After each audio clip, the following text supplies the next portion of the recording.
Hey everyone, hopefully everyone can hear me. Yes, good, good, good, good. Um, so firstly, I'm super honored to be sharing the stage with my fellow panelists to talk about this very interesting topic. We're going to cover stablecoins, the landscape of stablecoins, what's happened in the last 12 months, the regulatory landscape, what are stablecoins, where do we see the future, what are the challenges. To start off with, and hi to everyone who's watching virtually as well, my name is Riz Pabani. I'm a partnerships manager at the Cardano Foundation. I'm going to let the panelists introduce themselves first, if you say your name, where you work, and then maybe we can get into some questions. So starting with Connie.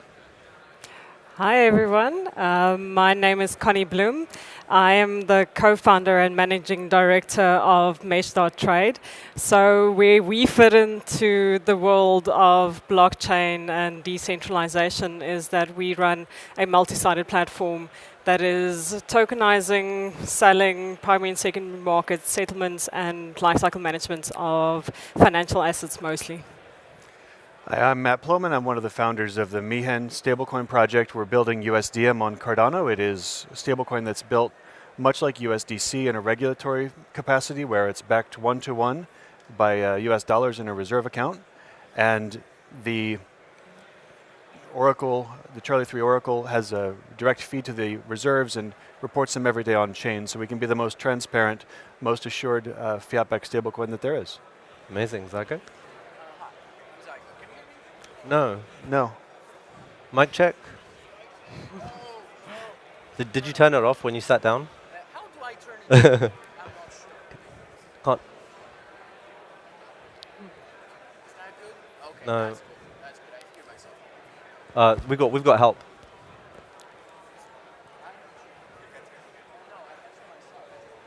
We can't. We can't. We can't hear either. Oh, we might have a backup mic for you. Psycho. Okay, this is much better. Yes. I can actually work with this. Thank you. Closer. There. Closer. Okay. Hi, I'm Zygo, known online as Zygo Meb.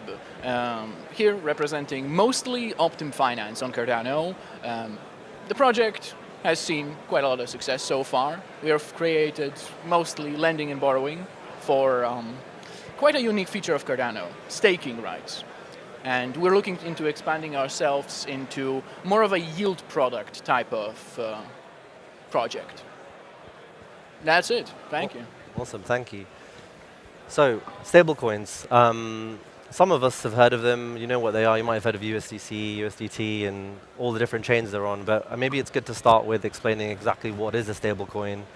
I've heard of deposit tokens and other acronyms and terms used out there. Matt, maybe you could give us a bit of an intro and tell us, set the scene for us a little bit. Yeah, sure. Broadly speaking, stablecoins are an on-chain token that's meant to represent the value of a dollar. And so you can achieve that many ways. You can do it algorithmically by having a token that is stable and then a token that lies below it that takes all the volatility. Or you can do it by pairing the asset off-chain with the value on-chain. So if you have a dollar in a bank account, you have a dollar in a stablecoin, that's an even pairing, and you can redeem between the two. I think in both cases, one of the key advantages is if the stability mechanism is transparent and easy to use, then you'll be able to achieve on-chain stability just through trading arbitrage. So you'll be able to see a stable value on the DEX or on a centralized exchange, regardless of whether the asset is balanced or not. You'll be able to achieve that stable value on the chain.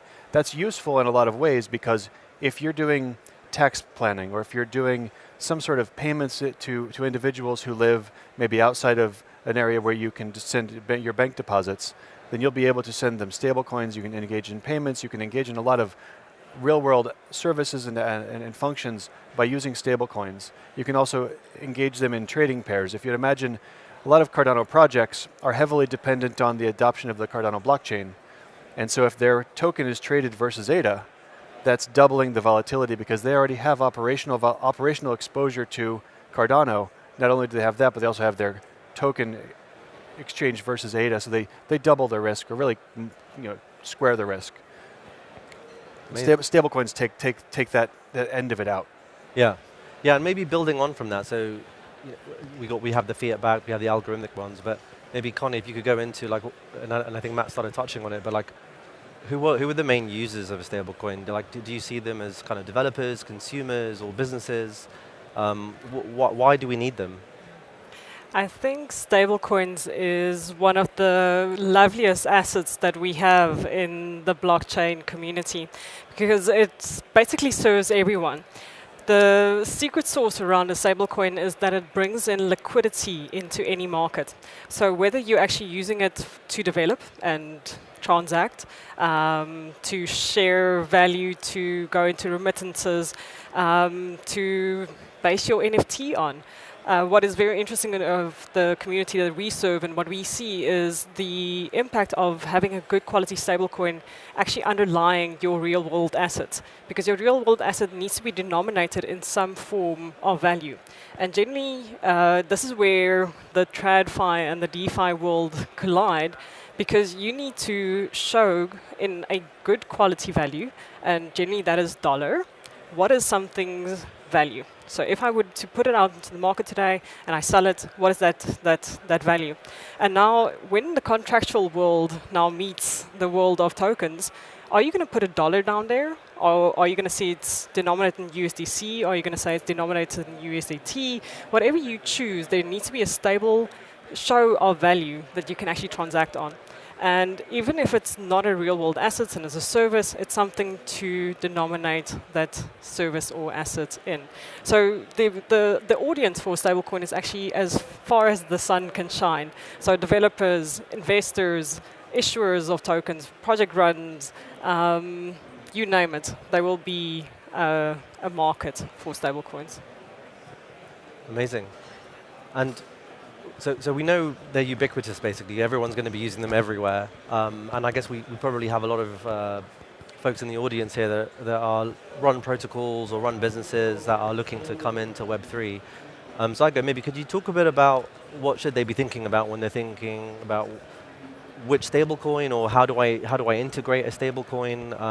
What sort of things has this from a bit more of a technical and business angle? Like what should they think of? Right, so for Cardano, mostly, since we have our wonderful community here in Cardano Summit, we need to consider our available options right now. So, for a protocol building on Cardano, there are really two options right now. Not considering bridged assets and not considering Mehen, because you guys haven't shipped yet. Soon? All right. So, two stablecoins. There is JED and there is IUSD. Starting from the bigger one, IUSD is not really known for keeping the best peg. It tends to have quite a volatile nature for a stablecoin. It tends to hover between 92 and 96 in recent weeks cents on the dollar, which is not really something that a real stablecoin taking protocol can work with. There is a real reason why a project such as Liquid Finance has not decided to allow IUSD as collateral. What Indigo really is and has done with its design is take the brilliance of Liquidity, that's a protocol on Ethereum, that has seen a lot of evolution over the years, but what Indigo Labs has done is rip out security features and peg protection methods from the system. And now we're stuck with what is essentially an asset that weekly tracks USD.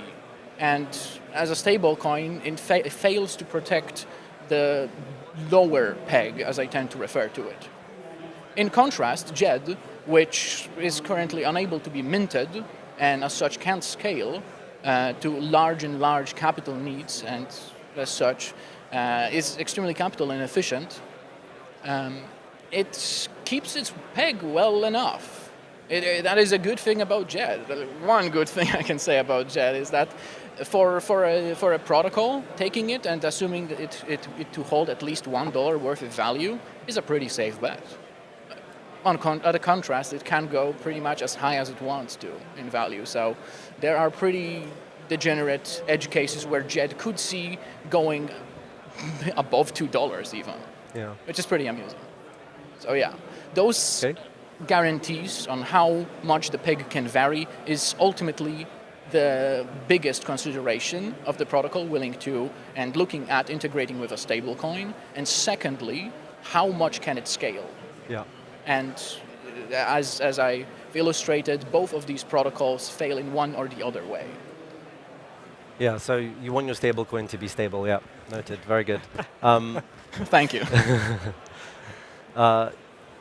Yeah, so I mean, one of the things I wanted to talk about was, so last year we had this kind of regional banking crisis in the US. We had SVB, Silvergate collapse. We saw USDC got caught up in some of that. And that was really like a traditional finance issue to do with, I guess, their portfolios of government bonds. But be interesting, Matt, maybe from your perspective, because I know you're based out in the States as well. What does that mean for you when you're building your fiat-backed stablecoin? What do you think it does to the sort of regulatory landscape and the communities of people wanting to use stablecoins? Well, I think you were exactly right in saying that the failure of the failure of the USDC banks, so they were Silicon Valley Bank, Silvergate, and Signature. All of those failures were not due to USDC. They were due to mismanagement of the assets and liabilities of the bank. But what they really did lay bare is the reality that when you're investing in a stablecoin, or when you're not investing in a stablecoin, but when you're building a stablecoin and investing the proceeds that back the stablecoin, you need to be very conscientious about the kinds of risks you're taking with that portfolio.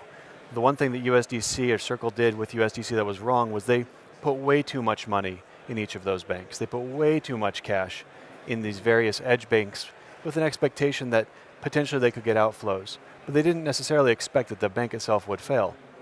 Now, luckily, due to some last-minute gyrations with the FDIC, nobody lost any money at Silicon Valley Bank and the other two banks that failed, because the FDIC came in to rescue not only the insured depositors, but also the uninsured. And so USDC then regained its peg and did have all of the assets that it had deployed at those banks regained. But what it does do is, when somebody from outside the ecosystem sees an event happening that is blockchain adjacent, like the failures of these banks, if you're in a different bank and you don't understand the technology, you don't understand how these tokens work, you don't understand the actual machinations of all of it, you may think that you might also be at risk if you were to be a bank for a stablecoin. And so what it did was really put up the guardrails on all of the fiat partners that we had established at the time, because we were looking at Silvergate, we were looking at Silicon Valley Bank as partners for USDM. And they were very good with the fiat rails and doing the technology of the banking, but they would not have been good credit risks for us to take as exposure and counterparty. So we were very fortunate that they failed before we were able to launch. But it was one of those cases where, well, these banks that touch crypto failed, so now every other bank, and bankers do not understand crypto at all. Nobody in financial services is even aware of or cares a bit to learn about this industry. And if you find somebody that's in traditional finance that learns about this industry, that's going to be a very valuable person coming soon. So they're very rare cases. And so when you don't understand the ecosystem, you just are naturally scared. And so just the entire fiat system kind of pulled back from crypto. I think we saw that in a lot of the other L1 tokens, so the Bitcoin and the Ethereum and the ADA and the different tokens that ended up losing a lot of value as sort of the bank side pulled back from the sector in general. And I mean, because of that whole incident, do you feel like the space is in a better place now? Particularly, one of the things I've been reading about is there's this new bill about stablecoins in the US and lots of other parts of the legislation coming into maturity for Web3. Like, do you see this as now, can we accept that stablecoins are really going to be part of like the world now, or do you still see that there's like a zero tail risk that potentially they could disappear at some point? I don't know that they would disappear. I think that the main threat to stablecoins that people always talk about is the rise of a CBDC. So instead of having dollars on a private company that's issued them, you have dollars that have been issued by the bank on your blockchain. And I don't know that would be exactly a good analogy to say as a big competitor, because right now we do have a central bank in the US, we have a central bank in most of the world that serves the banks, and we have the banks that serve the people. I do not think that the central bank, despite the conspiracy theories about wanting total control over everything, want to bank millions, hundreds of millions, or billions of people individually. I just don't think they want to have the capacity to bank retail. So I think that there will always be this stablecoin layer between the CBDC and the base layer of the people. And that's the hope when building Mihin, is it will bring this functionality to people from the community. Great. And Connie, I know we were going to talk a bit about CBDCs as well. Maybe could you tell us like anything about your experiences about what do you think that they're going to take off? I know there's been some examples in the world, like India, China, they've come up with CBDCs. And I mean, do you feel like they will be the ultimate stablecoin killer, or do you think that there'll still be a use case as well, as Matt's kind of alluding to as well? So I think what I can add to Matt's point is that when someone launches a stablecoin out into the market, they're so focused on having this algorithm keeping track of all their bank accounts and the rails ultimately going in and out of their stablecoin that they forget that you have to manage your credit risk, as you mentioned, and that good quality risk management policies is part of your algorithm at the end of the day of managing your stablecoin effectively. So that being said, that means that the stablecoin market on the one side needs to mature more. It has to mature into a space where it can have large-scale adoption of where big liquidity providers, such as banks, can actually adopt it so there can be more flow happening in those stablecoins. And I do agree with your view of saying that stablecoins will not fall out. They will have that middle ground, but I think they will have larger than a middle ground because every good market has competition in it. That is what it means to have a liquid and fair market occur. So there will always be place for stablecoin because not everyone actually wants to take central bank risk at the end of the day. And I'll give you an example here of where this actually becomes very practical because I think a lot of people in the audience come from countries such as the Emiratis that we're currently in, the European Union, and from America. So if I can put an example in front of you of an African country, in where they actually do not currently have trust within the banking industry and most probably in your central bank digital currencies as well, or your central bank, because you cannot actually invest into your retail government bonds in these countries, or your govies aren't stable, which is supposed to be your zero risk asset at the end of the day. You just mentioned, both of you, that one of the risks coming through on the USDC crisis was that they didn't manage that base of good quality assets very efficiently. Now imagine you're in a country on which you base a large part of your reserves on your central bank issuing good quality government bonds. These government bonds start defaulting. What is going to happen to your central bank digital currency as well? Because that central bank digital currency becomes part of your monetary policy management. So it becomes part of your currency circulation. So all these things are always interconnected. That's the secret sauce about the financial industry. We're all interconnected and we can all learn from each other, but we can all fail together as well. Very good, yeah. And so more stable coins need to stay stable as well. Really, really important. Yet again, the point. Yeah, so I'm just thinking about, like, if I was going to build a stablecoin, Zygo, I know you're building one on Ethereum, is that right? No, Radix? No. Radix. Yeah, that's yeah. One is on Radix, and we're also building one, potentially more than one, on Cardano as well through Optim. Yes. So my question was kind of coming towards like reserves. So I know one of the important things about stablecoins and CBDCs are kind of proof of reserves, and I think one of the best things about blockchain is the sort of transparency you get from being able to prove something and be very transparent about where things are. Could you talk a little bit about like how important that is, what the mechanics of how that works potentially in some of the solutions that you're looking at? Right, yeah. So recently we've seen on Ethereum a wave of, I would call it, stable coins starting to pass yield back to the users, the holders, with savings DAI, with SFRAX, all those stable coins which passed basically zero yield now are passing treasuries back to the chain holders. So, and pretty competitive, especially on SFRAX, because they issue additional yield back to the users based on the percentage that is actually staked. So that is a pretty important note in an optimization on their part, actively measuring supply and demand for that yield. And that allows their users to actively express their desire for risk engaging in their protocol. And as such, the users of that protocol are rewarded for holding SFRACs. So, managing reserves. Currently, on Cardano, we do not see any protocols really making use of that. The only protocol that I can safely say does any management of its reserves is Liquid. What they're doing is any lending marketplace, any money market, needs to ensure sufficient amounts of their reserves, the supplied assets, are available to be withdrawn. It's kind of the same thing as banks, really. With Aave-like types, such as Liquid, you have a floating rate dependent on the percentage of the supplied assets that are borrowed. This means that in effect, they behave kind of like banks in this sense. But generally, looking at more advanced reserve strategies, basically, you'll be taking a look at what is really yearn types, yield aggregators, really.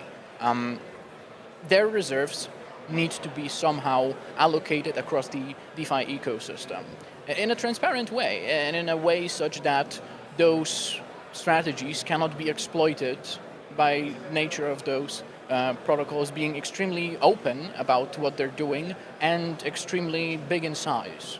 So for any strategy that a protocol adopts, they need to be able to be confident that not only can they scale, but also their strategies do not fall apart when they get to a sufficient size, which was the case, you can argue, with Luna. Once they got too big, they simply fell over, and there was no way to, look into the pockets of their investors and, bring it back up. So, at a certain size, certain ideas simply fail. And despite high capital efficiency on the UST, not the US Treasuries, the Terra Luna, yes, it's the same. It's incredibly funny that that's the same word that's being used for both. Not signaling anything. Yet again, stablecoins need to be stable. Yeah. And US Treasuries need to be stable as well. They're not, actually. They don't need to be. And that's actually the mistake that was mentioned by my co-panelists here. That's the problem that banks had. They didn't manage their reserves appropriately. Yeah. And that really what it comes down to. And do you think we'll see central banks adopt some of this technology to prove their reserves as well? Or do we just kind of go on trusting what they're saying is on their balance sheet? I think the closest thing we have to a crypto central bank is Binance. So using them as an example, they do proof of reserve, but they don't do proof of liabilities. So there is reason to believe that those banks would behave in a similar way. Will they do it? Will they not? Yeah. But let's help them get their non-blockchain assets blockchained or tokenized. They don't like that word tokenized. So we can have insight into what is happening on their balance sheets, have insights in what is happening in their accounts. Because you're always going to have this disconnect between your token balances and your token accounts and where your underlying asset is lying, unless that asset is effectively tokenized and managed in the same way. Yeah, because I feel like if we were able to get more tokenization done in the traditional finance world, I feel like it would just increase the trust in the system as well and weed out anyone that's acting maliciously. And I feel like that's something desperately we need to do. And hopefully, we have some of the solutions coming in the pipeline in the next little while. Matt, I was going to ask you about when you're thinking about USDM and how you came to the decision about building on Cardano. Was it like an easy decision you had to make? Because I think everyone has to sort of pick a blockchain at some point. How do you go about making that sort of decision? Yeah, that's not how Mihin happened. We're not a stablecoin looking for a blockchain. We were from the community a blockchain that needed a stablecoin. So Mihin is built by stake pool operators, by programmers in the community, by people who have come together to try to put this thing together. So I was in Cardano. I went to the 2021 summit in New York, and I met a few people from Cardano. I have an old friend I went to college with who's a member of the ADAO and Summon team who told me to check out Cardano. It might be fun for me. And I didn't, until for years I dismissed whatever he said about blockchain. because I didn't want to know anything about it. And then in 2020, the money market space, the front end of the capital markets nearly collapsed, and we tried to find it. So I started thinking about maybe peer-to-peer trading funds would be a thing we can do. Is that something that a blockchain can do? I don't know. So I asked my friend Adam, and he said, yeah, well, you can come and try Cardano and can come and see. And so I went to the summit and learned more about it. I ended up making some, running a node and doing some NFTs and making, my wife is a writer, and so we published every chapter of her book as an NFT every week as she wrote it. And so that got me interested in the chain. And when I was talking with everybody, they said, well, there's JED that's coming. It's going to be a great stablecoin, and it's a fairly strong structure when it comes to being safe, but it's also got limits and problems. So I said, well, it's definitely not the way to go. There's no variance-based parameters. There's nothing to incentivize more Shen minting. There's nothing out there that's going to make this actually work. So maybe we can look at something else. And so I started thinking about it. I proposed to my employer that we should launch a stablecoin on Cardano during the week that Terra Luna happened. And so they were not interested, and they said, if you want to go and make one, go ahead and make one. We'll leave you alone. And so that's how we ended up making USDM. It was really out of the need of the community that the community came together. And if you look at Cardano, you look all around the room, most of the projects that people use on a daily basis are from the community and built. The founding entities have done a great job of promoting individuals from in the community and building things that are essential.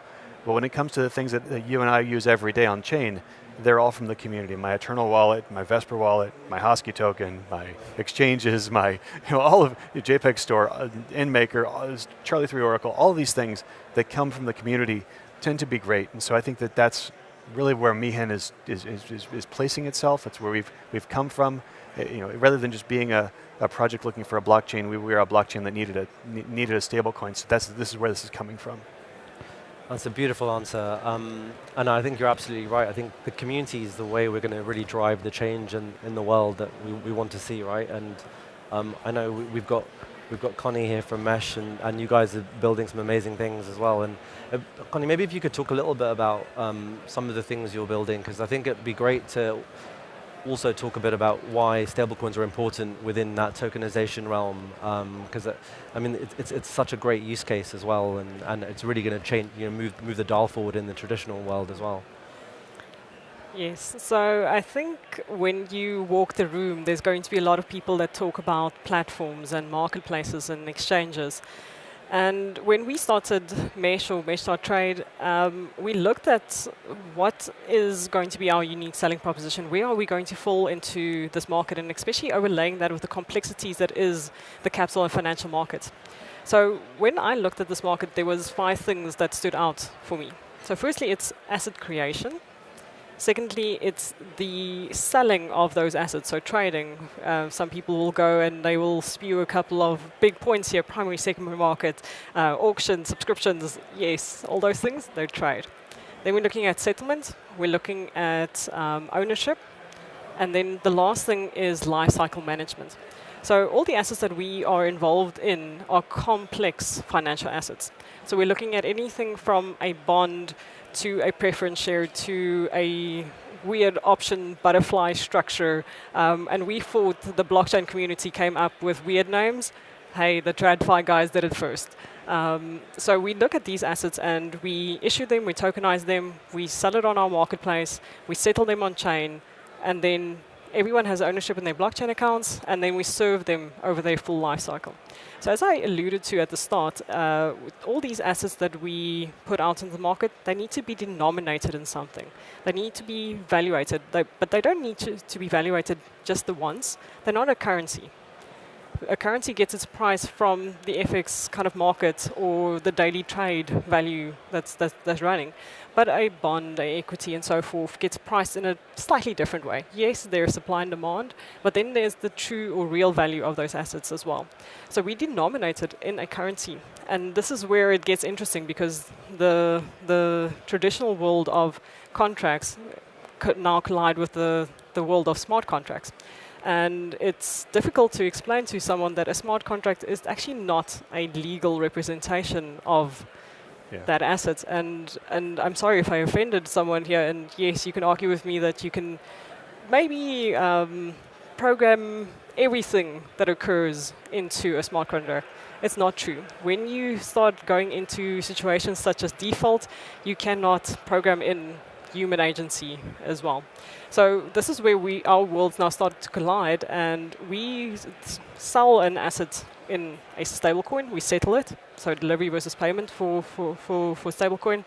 But now we also have to deal with the world of what happens in the actual contract. How do we value it? What happens if mesh falls out of the picture? What happens if that stablecoin falls out of the picture? What happens if the token falls out of the picture? So we need to control those elements, or at least give the investor a way out, or a way of resolving this, because they're still standing in the line with the rest of the creditors and debitors for that company's assets. So it's not just the trading, it's the valuation, and then it's also the continuous ownership of those assets then as well.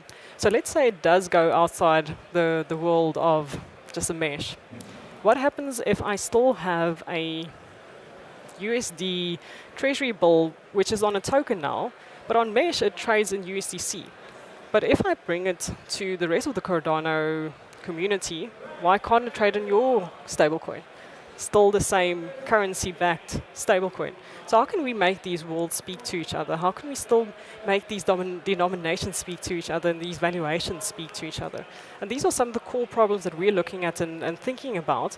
Even though we're just tokenizing the assets, we're getting confronted with these problem statements as well.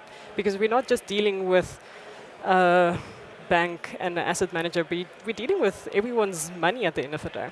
So if I'm a normal retail investor, I also want some of these answers and some of these protections as well. And we're hoping that the rest of the Cardano community can also come together with us to resolve some of these issues, because it's not just a single party, as you mentioned. It's a community-based incentive to move this market forward.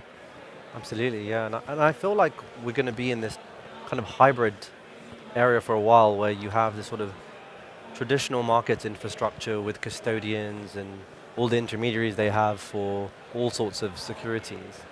And then, I feel like at the moment we're just trying to spend some time trying to replicate that on chain, so you get some of that transparency, some of the governance and things that we also bring in blockchain. But what would be interesting is talking about a bit about Optim, because I guess in blockchain as well, you do have the kind of fully decentralized finance protocols as well that aren't necessarily relying on traditional assets as well. And they kind of stand alone somewhat. But I mean, it's like, can you talk a bit about Optim and how does DeFi work with the stablecoins? Well, it works pretty well. It works remarkably well. In fact, without them, it hardly works at all. Really, the type of product that drives DeFi forward is any sort of attachment to a real asset. We've only seen the rise of DeFi through like a massive amount of dollar-based stable coins that have been issued all over the environment. So I'm really looking forward to Mehen launching so that we can bootstrap this economy forward. At the end of the day, someone at the end of the trade chain needs to trade into a reference asset. And the only reference asset that we do have is USD. And without any asset at the end of that daisy chain of assets being exchanged, it falls apart. Now, we do have something called Bitcoin. Bitcoin is pretty good. Bitcoin is pretty great. We all love Bitcoin. ADA's pretty great too, and it has done its best job to emulate Bitcoin's success as a proof-of-stake network. Now, with that in mind, we can argue that we cannot build economies at scale just on blockchain alone. And that's a fair argument, philosophical more so than otherwise. But currently, it all comes down to the regular users who cannot be working in crypto alone. Businesses who need dollars at scale, need reliable dollars. And it all comes down to dollars, not euro, not Polish zloty, or any other. What, are you going to tell me you're going to issue PLN? I have some in my pocket right now, actually. Oh, because I gave them to you. No, but yeah, so here, see. Oh. That's 50 Polish bucks. That's like worth 10 real dollars. but dollars. That's what it comes down to, because that's the most liquid asset in the world, arguably, I think. And But no. Go ahead. well, I think that at some point you end up encountering the meat layer, right? You start off in the L2 or the L1, and you eventually get down to the meat layer of the human.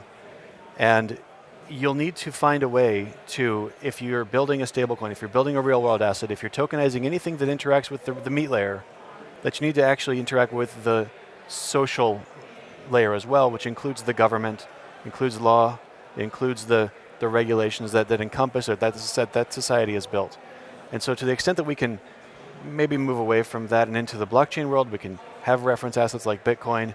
We can imagine a world in the future where Bitcoin is the reference currency for the world, where everything is traded versus this immutable, energy-hungry, token.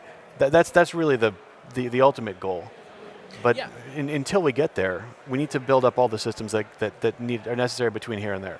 Right, without actual users using the token, the stablecoin, as a reference asset, just by its virtue of holding value, by being useful to them alone as a currency, we cannot build finance on top of those. If it cannot be used for trade, it cannot be used for anything else, really, and it's all just apples and oranges. And that's the kind of criteria for success, I guess. Like when we know we've got something that is kind of ubiquitous, being used everywhere as a means of value exchange, right?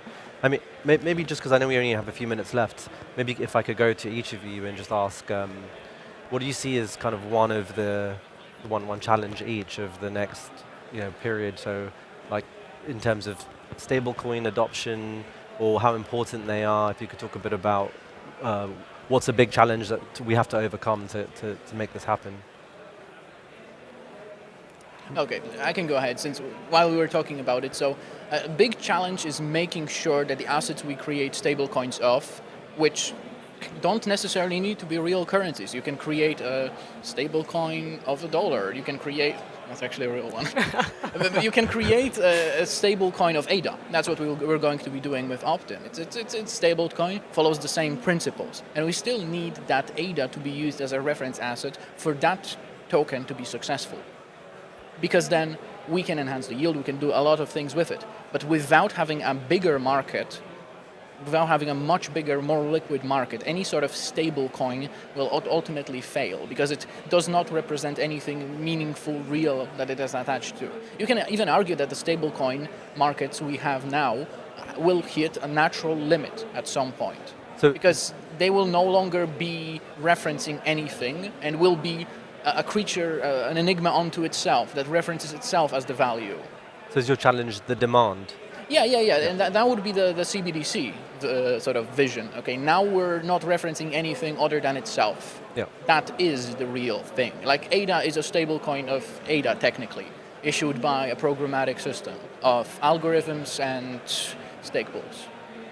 Matt? Challenge, barriers. I'm hopeful that the U.S. regulatory system will catch up. I've been working with 50 different regulators at 50 different states, trying to explain to them exactly what we're doing. And luckily, the path that we're trotting is known because it's the same one that USDC and a few of the other larger stablecoins on Ethereum have taken. And it's a fairly well-known path. But when we really get into it, it's more important that federal regulators understand what we're doing, that the banks that are associated with those federal regulators are also understanding of what stablecoins are and how necessary they are and what asset tokenization means. And this whole adoption curve that needs to be accelerated so that Cardano and the other L1s can all be make a meaningful contribution to the world. Yeah, I think the regulation is super important, and ultimately, I guess when you have that regulatory and legal certainty about some of these tokens, then you just know that the demand is there, waiting to come in, but it's just kind of at the door, waiting for that certainty that they can start interacting and adopting. Well, so if you want to do your Law 101 take on all of this, your basic pre-law theory is look at the action and see what it actually is, and see what laws would apply to it. And so if you were to look at the action of a stablecoin issuer, there's not necessarily the same type of thing that some specific law that would apply to it, but there are laws that would apply to it. The problem is nobody's actually looking at the actions that we're taking. I see. Because the actual actions that we're taking are very clean, very clear, very transparent, and should be widespread. And there should be maybe some regulation that governs the way we manage the reserves or our transparency or those other things. But the actual action of taking $1 from somebody, putting it on blockchain, it's not so crazy. Yep. But nobody really wants to actually look at that action. They just want to say, blockchain, out. Yeah. Great, thank you. Connie? What I think is, and I'm stealing something from both of you, is trust at scale. So we want three things. We want good, liquid operating markets that a lot of people can interact with. We want interoperability, and not just interoperability of blockchains. Yes, that's a good place to start, but let's let the other assets also be interoperable with each other. Let's get wallets to be interoperable. Let's get people and their identities to be interoperable as well. And then the last thing is that so I said trust at scale. So sorry, I've lost my third point now. How embarrassing.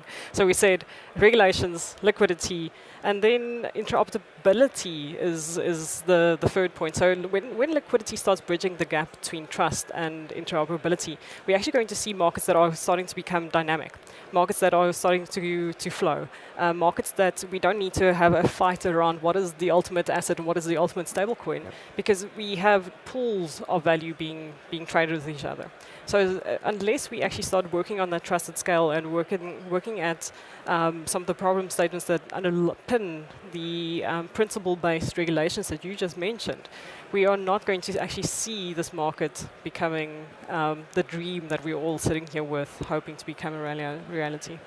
Yeah, no, I think that's a really great point. I think fragmentation is something, I feel like the world is going through this we went through globalization, now we're trying to fragmenting, and hopefully it's kind of funny because blockchain is very decentralized, and then but you do need to create these sort of central pools of liquidity. But I think your point about interoperability is really, really important, because you want to make sure everything can talk to each other, so then we have bigger pools of liquidity to draw on when you want to go and do business. So that's super important. But look, we're out of time, and it's been awesome, like really, really interesting conversation. Really, thank you very much, Connie, Matt, and Zygo for your time. It's great to talk through everything with you, and it's amazing being at this point in history where we're seeing this adoption of digital assets, and only time will only tell in the next 5-10 years what will happen, and hopefully we'll come back to future summits to discuss it further. Thank you very much, and thank you everyone for listening. Thank you, Riz. Thank you.